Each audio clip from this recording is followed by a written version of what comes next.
Sundar C என்ன பண்றாருன்னா, ஒரு லைன் ஒண்ணு அழகா ரஜினிக்கு ஏத்த மாரி ஒரு லைன் ரெடி பண்றாரு 2டே நாள்ல. ஏன்னா, அந்த ஹீரோவோட லைன் ஃபைனலைஸ் பண்ணது ரொம்ப முக்கியம். அதனால ஹீரோட்ட அப்பாயின்ட்மென்ட் கேட்கிறாரு ரஜினிகிட்ட. ரஜினிகிட்ட போய் லைன சொல்றாரு.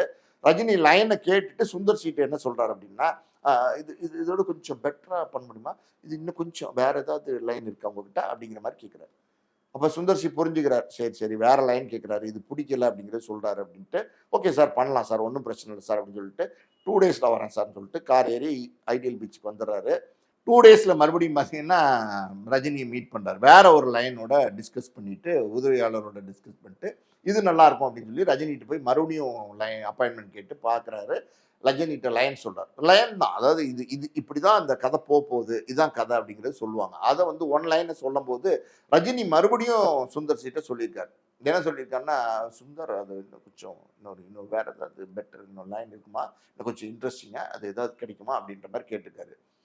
சரி சார். ஒண்ணும் பிரச்சனை இல்ல சார்." அப்படின்னு சொல்லிட்டு மறுபடியும் வந்திருக்காரு. ஆனா, சுந்தர் சிக்கு 2 தடவ கதை சொல்லி, அதாவது லைன் சொல்லி 2 தடவையுமே ரஜினிக்கு பிடிக்கல அப்படிங்கிறது சுந்தர் சிக்கு தெரிஞ்சு போச்சு. அத ஒத்துக்கல அப்படிங்கிறதுனால, சுந்தர் சிக்கு வந்து ஒரு மன வருத்தங்கள் வந்து ஸ்டார்ட் ஆயிடுச்சு.